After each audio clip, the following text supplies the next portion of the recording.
오늘 제 말씀의 제목은 베이스 캠프라고 하는 제목으로 말씀드리려고 합니다. 마태복음 16장을 저는 펴고 있습니다. 자, 에베레스트 같이 높은 산에 올라가려면 곧장 올라갈 수가 없습니다. 그래서 중간에 베이스 캠프를 치고 거기서 이제 계속 몇 차례, 며칠 동안 머물면서 몸을 단련시킨 다음에 올라간다는 것입니다. 높이 올라갈수록 이제 산소가 부족하고 기압이 없어서 머리가 깨지는 듯이, 그 다음에 막 정신이 혼미해질 정도로, 그래서 이 고소 높은 지역에서는 몸이 적응하도록 이렇게 베이스 캠프를 치고 그곳에서 조금씩 올라가고 이렇게 한다는 것입니다. 그래서 베이스 캠프 없이 올라가는 사람은 없고, 또 그렇게 올라가려고 시도하던 사람들이 많이 죽었습니다. 자, 여러분 보시면 저 뒤에 꼭대기가 에베레스트 산인데 몇 메타예요? 8,848m입니다. 근데 이 베이스 캠프 자체가 5,360m예요. 여러분 벌써 3,000m만 넘으면 머리가 깨질 정도로 아프고, 이 발 한 걸음 한 걸음이 그냥 천근만근이래요, 몸이. 그런데 5,360m에서 또 얼마나 올라가야 됩니까? 지금 3,500m를 더 올라가야 돼요. 그러니까 이거는 완전히 죽음이죠. 그래서 이 베이스 캠프가 없이는 많은 사람들이 목숨을 잃었을 것이라 이렇게 이야기하고 있습니다.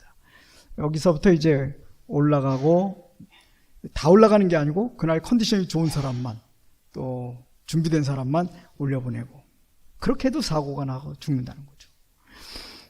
자, 우리 신앙에서도 이런 베이스 캠프가 있으리라고 생각합니다. 베이스 캠프가 뭘지 이제 한번 살펴보겠습니다. 마태복음 16장 16절부터 교독하겠습니다. 제가 검정색, 여러분 파란색입니다.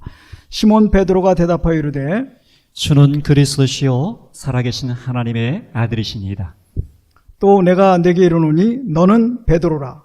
내가 이 반석 위에 내 교회를 세우리니 음부의 권세가 이기지 못하리라. 네, 베드로가 주님을 주는 그리스도시요 살아계신 하나님의 아들입니다. 이렇게 고백했어요. 예수님, 바위나 시몬아 네가 복이 있다. 너에게 이 지식을 준 분은 하나님이시다. 그 다음에요, 내가 네게 이르는 너는 베드로라. 자, 내가 이 반석 위에 교회를 세우겠다 그랬어요. 자세히 보시면 너는 베드로라, 내가 이 반석 위에 내 교회를 세우겠다. 여러분 그냥 딱 생각할 때는 너는 베드로야, 그리고 내가 이 반석 위에 교회 세우겠다. 많은 분들이 그러니까 베드로 위에 교회를 세우나? 이렇게 생각할 수 있습니다. 이렇게 주장하는 분들이 있습니다. 그런데 우리가 이 반석이 뭔지를 좀 더 자세히 살펴볼 필요가 있습니다. 이 반석이 뭔지를 자세히 살펴보는 방법은 두 가지가 있습니다. 하나는 돋보기 방법입니다. 마태복음 16장을 좀 자세히 들여다보고 여기서 반석이 뭐냐를 찾는 방법입니다. 자, 마태복음 16장의 문맥을 보면 베드로의 신앙 고백이 한 번 더 들어보겠습니다. 주는 그리스도시요 살아계신 하나님의 아들이시니이다. 자, 여기 보니까요, 예수님이 주님은 그리스도시고 살아계신 하나님의 아들이십니다. 이 신앙 고백 위에 교회를 세웠다, 이렇게 생각하는 것입니다. 이게 마태복음 16장을 자세히 살펴본 사람들의 결론입니다. 근데 또 한 가지 방법은 전체를, 숲을 보는 방법입니다. 나무만 보는 게, 자세히 보는 게 아니라 숲 전체를 보는 방법입니다. 다시 말씀드리면 성경 전체를 보는 겁니다. 성경 창세기부터 요한계시록까지 반석이 뭐였냐를 살피는 것입니다. 자, 근데 신구약 성경은 하나님, 주님 외에 다른 반석을 말한 적이 없습니다. 자, 고린도전서 10장 4절입니다. 다 같은 신령한 음료를 마셨으니 이는 그들을 따르는 신령한 반석으로부터 마셨음에 그 반석은 곧 그리스도시라. 자, 다 같이 뭐요? 그 반석은 뭐라고요? 그리스도시다. 그러니까 예수님이 너는 베드로야 그러면서, 근데 내가 이 반석 위에 교회를 세우겠다. 그런데 이 반석은 신구약 성경 전체가 뭐라고요? 반석은 그리스도시다. 그러니까 이 그리스도 위에 교회가 세워진다, 이렇게 하는 것이 성경 전체를 보는 방법입니다. 자, 이 베드로는 베드로야, 내가 이 반석 위에 교회를 세울 것이다. 자, 베드로는 자기 위에 교회를 세운다고 이해했을까요? 자, 베드로의 고백을 한번 들어보겠습니다. 사람에게는 버림받았으나 하나님께는 택하심을 입은 보배로운 산돌이신 예수께 나아가 너희가 산돌같이 신령한 집으로 세워지고 예수 그리스도로 말미암아 하나님이 기쁘게 받으실 신령한 제사를 거룩한 제사장이 될지니라. 네, 하나님께는 택하심을 입은 보배로운 산돌, 누구라고요? 예수님. 그래서 그 위에 신령한 집으로 세워져야 된다. 자, 이 보배로운 산들이 누구라고요? 예수님. 자, 그래서요, 예수님이 교회의 기초, 반석이 되신다. 이런 결론을 얻습니다. 조금 더 가보겠습니다. 베드로전서 2장 6절입니다. 성경에 기록되었을 때 보라, 내가 택한 보배로운 모퉁이 돌을 시온에 두노니 그를 믿는 자는 부끄러움을 당하지 아니하리라 하였으니, 그러므로 믿는 너에게는 보배이나 믿지 아니하는 자에게는 건축자들이 버린 그 돌이 모퉁이의 머릿돌이 되고 또한 부딪히는 돌과 걸려 넘어지게 하는 바위가 되었다 하였느니라. 자, 이 걸려 넘어지게 하는 바위, 그러면서 교회의 모퉁이 머릿돌 누구라고요? 예수님입니다. 이게 베드로의 고백입니다. 그러니까 베드로는 내가 반석이야 그러지 않았다는 것입니다. 자, 성경 시편을 가서 다윗의 고백 사무엘 하부터 보겠습니다. 22장 2절입니다.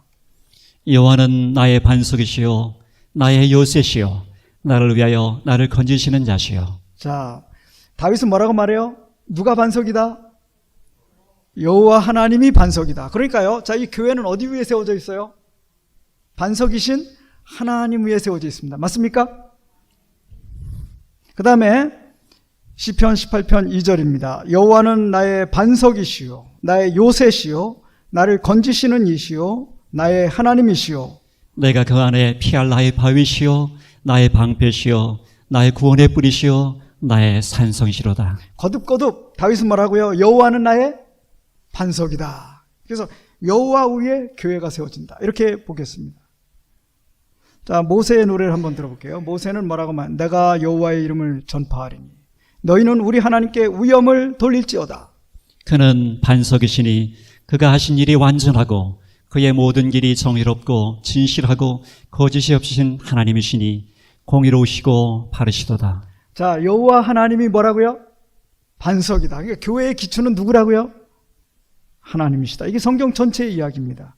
그래서요, 이제 마태복음 7장으로 가면 그러므로 누구든지 나의 이 말을 듣고 행하는 자는 그 집을 반석에 지은 지혜로운 사람 같으리니 비가 내리고 창수가 나고 바람이 불어 그 집에 부딪히되 무너지지 아니하나니 이는 주소를 반석 위에 놓은 까닭이요. 자, 이제 우리는 이 반석 위에 놓은 지혜로운 집, 하나는 모래 위에 세운 모래성이 있어요. 그렇죠? 다른 하나는 저 튼튼한 반석 위에 세워진 집이 있습니다. 여러분의 집은 어떤 집입니까? 저 반석 위에 세워진 저 언덕 위에 집이어야 되겠습니다.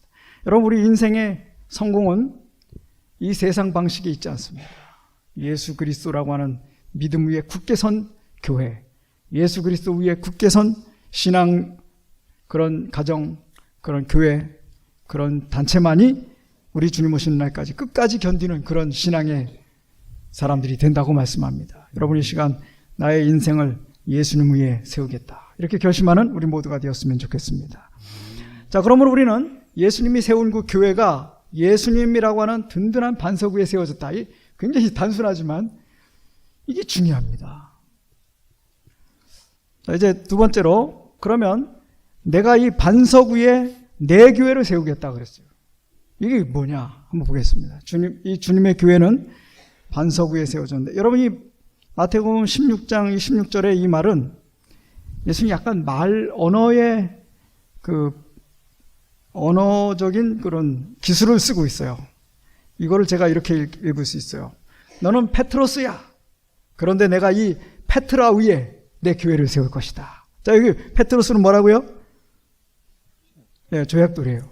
페트라는 반석입니다. 자, 여러분이 뒤에 있는 저게요, 요르단에 있는 그 페트라라고 하는 도시입니다. 근데 이거는 바위를 깎아가지고 성을 만들고 그 다음에 궁전을 만들었어요. 이건 어떤 세운 게 아니고 바위 자체가 페트라예요. 그래서 이 도시 이름도 페트라입니다. 그러니까 저 바위가 뭐라고요? 페트라. 그죠? 자, 이 페트라, 그런데 이 바위에다가 세워진 도시이기 때문에 이 도시 이름 자체가 또 뭐라고요? 페트라입니다. 자, 예수님이 지금 말하는 거예요. 베드로야. 베드로는 뭐라고요? 페트로스예요. 페트로스야. 내가 이 페트라 위에 교회를 세울 것이다. 이렇게 된 거예요. 자, 그러면요, 여러분, 이 페트라 도시 앞에 보면 조그만 돌멩이 보입니까, 혹시? 저게 페트로스입니다. 그리고 저 뒤에 있는 거는 뭐라고요? 페트라예요. 예수님이 말씀합니다. 베드로야, 너는 페트로스야. 근데 내가 저 페트라 위에 뭘 세울 것이다? 교회를 세울 것이다. 그러니까 누가 얘기하듯이 베드로 위에 교회가 세워지는 거 절대 아닙니다. 뭐 위에 세워졌어요? 예수 그리스도 위에 세워져 있습니다. 예수님은 우리의 뭐라고요? 여호와는 나의 반석이시다. 자, 그래서 각 시대마다 하나님은 이 페트라 위에, 반석 위에 교회를 세우셨습니다. 여러분, 노아 홍수 때 세상은 다 멸망했지만 구원의 방주이신 예수님 안에 들어온 노아의 가족들은 구원을 받았습니다. 그렇죠? 자, 그래서 이 노아의 가족은 교회가 되겠습니다. 그 다음에 아브라함 시대에 세상에 이방 문화가 흘러 넘쳤지만 아브라함의 가족만은 하나님을 바라보고 하나님 편에 굳게 선 그런 교회가 되었습니다. 그래서 지금도 우리는 영적으로 아브라함의 자손이다. 아브라함은 우리의 믿음의 뭐예요? 조상이 되는 것입니다. 자, 그 다음에 모세 시대에도 이스라엘 백성이 애굽, 이 세상을 상징하는 애굽에서 나와서 그 다음에 가나안 땅 가는 이 교회를 뭐라고 불렀어요? 광야교회다 그랬습니다. 우리도 지금 이 세상에서 나와서 하늘나라로 가는, 하늘 가나안을 향해서 가는 광야교회입니다. 맞습니까?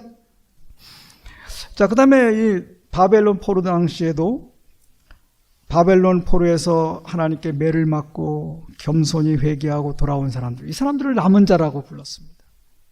여러분, 이 세상에서 우리는 하나님 앞에 겸손히 하나님께로 돌아오는 남은 자가 되어야 될 줄 믿습니다. 그 다음에 예수님 당시에도 12제자를 비롯한 120명의 제자들이 있었는데 성경은 120명 초대교회의 교인들을 교인이라고 하지 않고 제자라고 불렀어요. 그 다음에 이제 중세시대에 정말 미신이 판치고 잘못된 교리가 판치는 시대에 오직 성경으로, 오직 믿음으로 돌아간 종교개혁자들이 있었어요. 그래서 이분들의 3대 구호가 오직 뭐라고요? 성경으로. 그 다음에 오직 뭐예요? 믿음으로. 오직 십자가의 은혜로. 그래서 이 세 가지 은혜로 구원받는다고 하는 이런 종교개혁자들이 있었습니다. 오늘 우리는 종교개혁자들입니다. 여러분, 지금 현재 신앙에 만족하지 마시고 더 성경으로 돌아가시게 되기를 바랍니다. 더 믿음으로 주님을 바라보시게 되길 바랍니다. 그리고 십자가의 은혜로 구원받음을 늘 잊지 마시고 날마다 십자가 아래서 거듭나는 우리가 되었으면 좋겠습니다. 자, 지금도 우리 주님은 이 시대에도 남은 자들을 두고 계세요. 자, 근데 원래 성경은 교회라고 하는 단어를 예수님도 3번 쓰셨는데 교회라는 단어는 불러낸 무리란 뜻이에요.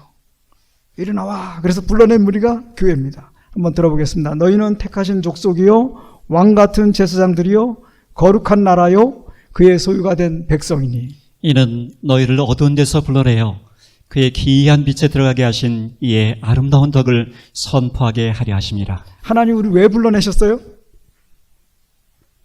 구원받으라고 부르셨어요. 그리고 하나님의 아름다운 덕을 뭐 하라고요? 옛날 성경에는 선전하게 하려 하십니다. 어떻게 하늘나라 가게 됐습니까? 어떻게 지옥을 피했습니까? 예수님의 십자가의 은혜로 됐어요. 그렇죠? 우리를 지옥을 피하게 하고 우리를 천국에 가게 해주실 예수님 감사합니까? 이 은혜를 감사해가지고 우리를 이 복음에 불러주신 하나님의 아름다운 덕을 선포하게 하려 하십니다. 예수님 나 대신 맞으시고 나 대신 34년 반 승리의 생애를 사시고 지금도 하늘에서 나를 위해서 기도하시고 나를 위해 염려하시고 나의 인생의 모든 것을 이렇게 도와주시고 다 준비해 주시는 분이 예수님입니다. 하늘에서 지금도 나를 위해서 여러분들 만나게 해주시고 우리 인생의 길을 인도하시는 분 감사합니까? 우리를 위해서 탄원하시고 우리의 머리카락 숫자까지 세시면서 우리를 염려하시는 분 그분의 아름다운 덕을 감사해야 되지 않겠습니까? 자, 그래서 우리는 이런 일을 하라고 부르셨어요. 자, 하나님은 우리에게 말씀하십니다. 이 복음을 땅끝까지 전파하라.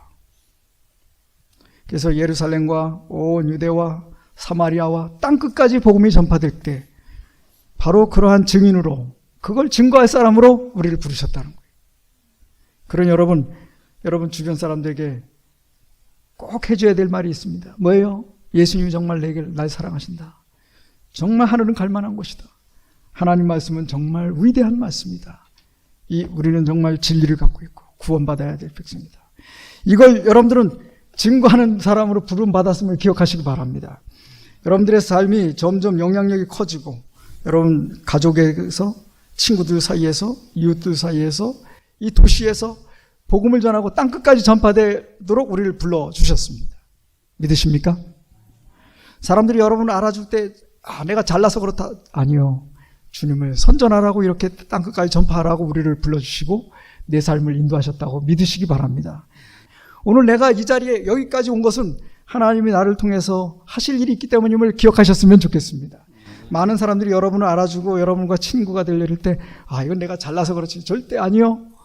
나를 통해서 구원받을 사람이 있도록 나를 불러주셨음을 기억하셨으면 좋겠습니다. 그래서 지금은 땅끝까지 복음을 전파되면 그제야 끝이 오리라. 요한계시록 14장 7절에 있는 말씀입니다. 하나님을 두려워하며 그에게 영광을 돌리라. 이는 그의 심판하실 시간이 이르렀음이니 하늘과 땅과 바다와 물들의 그분을 만드신 이를 경배하라. 이 마지막 때 하나님이 이 영원한 복음을 주시면서 하늘과 땅과 바다와 물들의 근원을 만드신 이를 경배하라. 그랬어요. 나중에 좀 자세히 하겠습니다. 시편 147편 4절입니다. 저가 별의 수요를 계수하시고 저희를 다 이름대로 부르시는도다. 하나님은요, 별들의 모든 별들을 다 모한다고 이름대로 부르시는 분이에요. 온 우주에 얼마나 많은지 저 보세요. 은하만 1조개가 있대요. 그럼 은하마다 또 얼마가 있어요? 수십억 개의 별이 있는데 그 모든 별들의 이름을 다 세시는 분이에요. 근데 그 하나님이 이 지구에 7, 80억의 인구가 있는데 그 우리 머리카락 숫자까지 또 다 세시는 분이에요. 얼마나 능력 있는 분인지 모르겠어요. 여러분 그분께 우리의 인생을 맡기시지 않겠습니까?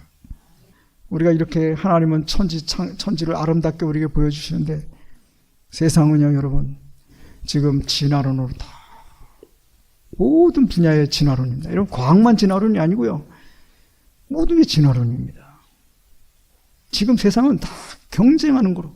지금 과학은 진화론 쪽의 과학은 얼마나 발달했냐면 유전자를 통해서 이 인류가 그다음에 모든 것들이 진화하고 지금까지 왔다. 그렇게 얘기하고 있습니다. 그래서 부모가 자식을 사랑하는 것도 하나님의 사랑처럼 그런 사랑이 아니고 유전자가 자기와 비슷한 개체를 보호하기 위해서 그런 사랑을 갖도록 만든다. 이렇게 가르치고 있습니다.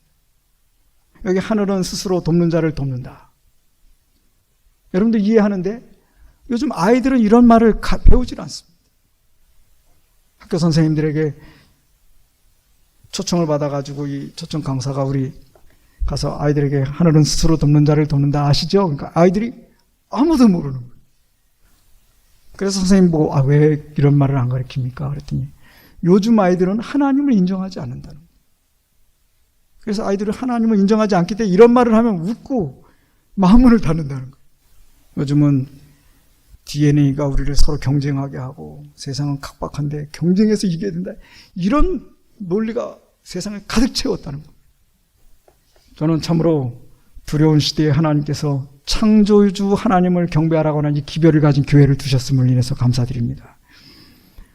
자, 우리 지금 이사야 43장 1절입니다. 야곱아 너를 창조하신 여호와께서 지금 말씀하시느니라. 이스라엘아 너를 지으신 이가 말씀하시느니라. 너는 두려워하지 말라. 내가 너를 구속하였고 내가 너를 지명하여 불렀나니 너는 내 것이라. 여러분 지금도 우리를 창조하신 하나님이 한 사람 한 사람을 지명해서 부르고 계십니다. 여러분 이 자리에 오신 게 내가 잘나서 왔다가 절대 아닙니다. 하나님 여러분 지명해서 불러서 이 자리에 오셨음을 기억하시기 바랍니다. 그러므로 하나님의 이 예수님 터 위에 여러분 인생을 굳게 세우시고 흔들리지 않는 믿음으로 사시다가 우리 하늘나라에 같이 갔으면 좋겠습니다. 지금도 하나님은 이 세상의 거짓 논리, 거짓 교리, 거짓 그런 가르침이 난무한 시대에 하나님이 이렇게 말씀하십니다. 내가 들으니 하늘로부터 음성이 나서 이르되 내 백성아 거기서 나와 그의 죄에 참여하지 말고 그가 받을 재앙들을 받지 말라. 여러분 하나님이 지금도 이 세상의 논리, 세상의 거짓된 이론, 거짓된 가르침에서 나와서 하나님 말씀으로 돌아오라고 하는 이 음성에 아멘하고 돌아오시게 되기를 바랍니다. 자, 이 교회는 여러분 이론적으로 보면 정말 창조론이 지금은 정말 설당이 없는 것 같고 진화론의 과학이 너무 발달하고 사람들은 다 거기에 넘어가는 것 같은 이런 전망적으로 보면 암울하고 젊은이들이 하나님께로 돌아오기 힘들어 같이 보이지만, 그러나 예수님은요, 내가 이 반석 위에 내 교회를 세우리니 음부의 권세가 이기지 못하리라 그랬어요. 여러분, 이 교회를 뭐 한다고요? 사탄이 이기지 못할 것이다. 저는 이 사실에 감사합니다. 이 교회는 반드시 승리할 것이다. 여러분, 말씀대로 사는 백성들은 반드시 승리할 것임을 믿으시게 되기를 바랍니다. 여기 보면은 예수님이 이렇게 말씀하십니다. 너희로 내 안에서 평안을 누리게 하려 함이라. 세상에서는 너희가 환난을 당하나 탐대하라. 내가 세상을 이기었노라. 여러분, 이 세상을 보지 말고 하나님을 보시기 바랍니다. 그리고 이 우주적으로 보면 이제 예수님이 곧 오셔서 믿는 자들을 구원할 때가 되었습니다. 그러므로 내가 세상을 이겼다. 여러분, 예수님이 세상을 이겼습니다. 그러므로 우리는 구원 받을까요? 안 받을까요? 그리고 복음이 승리할까요? 실패할까요? 예, 요한계시록 18장에 보면 이 복음이 땅끝까지 환하게 될 것을 보여주고 있습니다. 제가 보니까요, 대안이 없습니다. 하나님이 이 창조주 하나님을 경배하는 이 기별 외에는 이 세상에 대안이 없어요. 제가 군대에 있을 때 총신대 나온 친구랑 저랑 같이 성경 이야기를 하는데, 총신대를 나왔는데 성경을 잘 모르는 거예요. 그래서 제가 여러 가지 토론하면서 그 친구에게 배운 건, 이 친구는 슐라이엘 마하, 칼바르트니 하는 신학자들 이름, 그 다음에 어구스티누스 이런 철학자들 이름, 그 다음에 소크라테스, 플라톤 같은 철학자 이름은 줄줄 외우고 그 사람들이 한 말을 다 외우고 있습니다. 근데 성경은 모르는 거예요. 저는 성경은 아는데 그 철학에 대해서는 그렇게 많이 안 배웠어요. 저도 책을 굉장히 좋아하고 책벌레였기 때문에 웬만한 책들은 다 읽었는데도 그쪽으로는 그렇게까지 많이 안 읽었어요. 그래서 제가 얻은 결론이 뭐냐, 이 친구는 지금 세상 이론에 기초를 두고 있구나. 나는 어디에서 기초를 두고 있는데요? 하나님 말씀에 기초를 둔 신학교육을 배우고 있고, 제가 그때 알았어요. 그래서 하나님 말씀에 분명히 이렇게 십계명이 있고 하나님 말씀이 있는데도 지도자들이 주일론이니 인간적인 철학을 가지고 다 그거를 잘못 가르치고 있는 게 그 이유를 제가 알았습니다. 여러분, 우리 신앙은 하나님 말씀에 기초를 두고 말씀대로 사는 신앙이 되어야 될 줄 믿습니다. 하나님 말씀에 우리의 인생을 걸어야 되지 않겠습니까? 예수님 말씀하십니다. 내가 세상을 이겼노라. 여러분, 세상을 이긴 이 복음에 우리의 인생을 걸었으면 좋겠습니다. 로마서 9장 27절입니다. 또 이사야가 이스라엘에 관하여 외치되, 이스라엘 자손들의 수가 비록 바다의 모래 같을지라도 남은 자만 구원을 받으리니. 벌써 이사야 시대 기원전 700년에 벌써 이스라엘에 그렇게 많은 사람이 있지만 누구만 구원받는다고요? 하나님의 말씀대로 충실한 남은 자만 구원받는다 그랬어요. 그랬더니 하나님이 또 뭐라고 말했어요? 엘리야가 하나님 저만 남았습니다 그랬더니 하나님이 하신 대답이 뭡니까? 내가 나를 위하여 바알에게 무릎을 꿇지 아니한 사람 7,000명을 남겨두었다 하셨으니, 그런즉 이와 같이 지금도 은혜로 택하심을 따라 남은 자가 있느니라. 엘리야 시대에 전부 다 바알과 아세라 신을 섬겼습니다. 근데 그 사람들이 바알 섬길 때 바알이라고 섬긴 게 아니고 바알 하나님 그랬어요. 아세라 하나님 그랬어요. 이 사람들 하나님 섬긴다고 생각했어요. 그러나 엘리야는 여호와 하나님, 성경의 하나님이 진짜 하나님이다 그랬습니다. 여러분, 지금도요, 수많은 사람들이 넓은 길로 가면서 하나님을 섬긴다고 말하고 있습니다. 인간 이론과 철학을 가지고 진화론을 가지고 신앙을 하고 있습니다. 그러나 우리는 성경 말씀을 읽으면서 성경에 나오는 천지를 창조하시고 십자가에서 돌아가신 이 하나님만이 우리의 하나님이라는 걸 굳게 끝까지 믿는 남은 자가 되었으면 좋겠습니다. 이 성경을 보면요, 하나님은 다수를 기뻐하지 않으신다 그랬어요. 그러나 그들의 다수를 하나님이 기뻐하지 않으셨으니 그들이 광야에서 멸망을 받았느니라. 이 애굽으로 돌아가자. 세상을 상징하는 이 애굽의 이론 가지고 애굽을 얘기하는 애굽의 학문, 애굽의 방식, 애굽으로 가자고 하는 사람들은 하나님께서 구원하실 수가 없었습니다. 마태복음 24장 13절입니다. 끝까지 견디는 자는 구원을 얻으리라. 이 천국 복음이 모든 민족에게 증언되기 위하여 온 세상에 전파되리니 그제야 끝이오리라. 아멘. 여러분, 그러니까 우리의 이 가는 이 교회는, 이 믿음은 좁은 문입니까? 넓은 문입니까? 멸망을 향하는 넓은 길입니까? 진리로 향하고 하늘을 향하는 좁은 길입니까? 그래서 우리는 성경을 읽고 예수 그리스도를 바라보고 좁은 길을 걸어가야 될 줄 믿습니다. 그런 사람들만 갈렙과 여호수아처럼 하나님이 우리 하나님이시고 하나님이 말씀하셨으니 이 가나안 땅은 우리 것이라고 주장할 수 있는 그런 믿음을 가진 사람만 구원하셨습니다. 지금 우리 재림교인들이 제가 볼 때 주의를 기울여야 하는 분은 예수님입니다. 그리고 예수님에 대한 믿음입니다. 제가 필리핀에 가서 이렇게 복음을 성경학교를 인도하고 그다음에 그 안식일 날 이제 교과 공부를 가르치고 있었습니다. 근데 거기 예배소 소장님이 이제 제가 교과 공부 가르치는데 그런 얘기예요. 근데 목사님, 앞으로 예언에 의하면 뭐 일요일 시험령이 있고 뭐 야곱의 환란이 있고 앞으로 그런 무서운 일들이 있을 건데 어떻게 할 겁니까? 그러는 거예요. 그러니까 또 다른 분들이 막 술렁술렁 앞으로 무서운 일이 있어요? 막 그러는 거예요. 그래서 제가 그랬습니다. 여호와는 나를 돕는 자시다. 그리고 하나님께서 오늘 여기까지 인도하셨다. 에베네셀의 하나님. 그 하나님이 우리의 앞길도 여호와 일의 하나님, 여호와께서 준비하시리라. 우리의 인생의 앞길을 다 준비해 놓으실 것을 믿습니다. 하나님은 나를 돕는 자시니 내가 사람을 두려워하지 않겠다. 여러분, 이런 믿음을 갖지 않습니까? 오늘을 사는 것입니다. 내일 일은 내일이 염려하고 오늘은 오늘의 일을 할 수 있는 은혜를 하나님이 주신다 그랬어요. 하나님은 그날의 양식을 주시고 그날의 은혜를 주시고 그날에 함께 하십니다. 날마다 하나님과 동행하면서 날마다 은혜로 거듭나고 날마다 하나님과 동행하면서 하늘의 능력으로 하늘에 가는 것입니다. 날마다 주님께서 세상 끝날까지 우리와 함께 하셔서 도와주실 것입니다. 그래서 제가 좋아하는 말씀이 유다서 맨 마지막 절입니다. 거기 보면 능히 우리를 보호하사 영광 가운데 서게 하실 분이 하나님이시다 그랬어요. 여러분, 하나님이 저와 여러분을 능히 이 앞으로 어떤 일이 벌어지든지 우리를 능히 보호하셔서 하늘로 데려가실 수 있나요? 없나요? 애굽의 홍해 바닷가에 홍해를 가르신 하나님, 요단강을 가르신 하나님이 우리를 하늘로 데려가는 일이 쉽습니까? 어렵습니까? 그래서 로마서 8장에 너희가 넉넉히 구원을 얻는다 그랬어요. 이 사실을 믿으십니까? 오늘 우리는 예수님이 하늘의 지성소에 계셔서 우리를 위해 기도해 주실 뿐만 아니라 우리를 위해서 시시때때로 도와주시는 분임을 늘 기억하셨으면 좋겠습니다. 하나님을 보세요. 우리 주변에 모래와 같이 많은 세상의 세력을 보지 말고 하나님을 보시는 믿음을 갖게 되시기를 바랍니다. 그럴 때 온 세상까지 복음이 전파되고 그제야 끝이 오리라. 그런데 여러분, 용이요 여자에게 분노하여 돌아가서 그 여자의 남은 자손 곧 하나님의 계명을 지키고 예수의 증거를 가진 자들로 더불어 싸우려고 바다 모래에 서 있더라.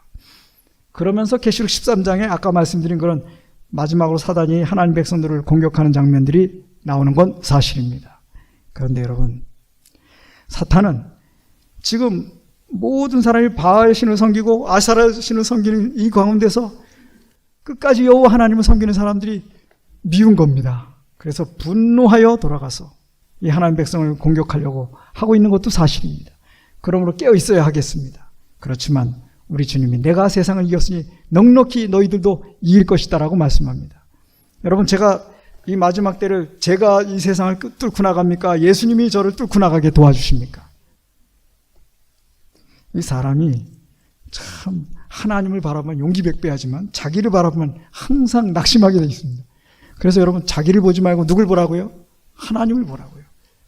내일도 하나님이 나와 함께 하실 것을 믿으시기 바랍니다. 세상 끝날까지 내가 너와 함께 하리라는 것을 기억하셨으면 좋겠습니다. 성도들의 인내가 여기 있나니 저희는 하나님의 계명과 예수 믿음을 지키는 자니라. 하나님은 마지막 때에 하나님의 계명을 지키고 예수 믿음을 지키는 사람들을 두고 계십니다. 하나님 말씀은 살아있고 힘이 있습니다. 이 성경이 저의 인생을 바꿨고 이 성경이 여러분의 인생을 바꾸게 되길 바랍니다. 여러분의 가정을 바꾸길 바랍니다. 이 말씀이 이 교회를 바꾸는 능력이 되기를 바랍니다. 이 말씀이 이 세상을 이기는 하나님의 말씀이 되기를 바라면서 말씀을 마치겠습니다.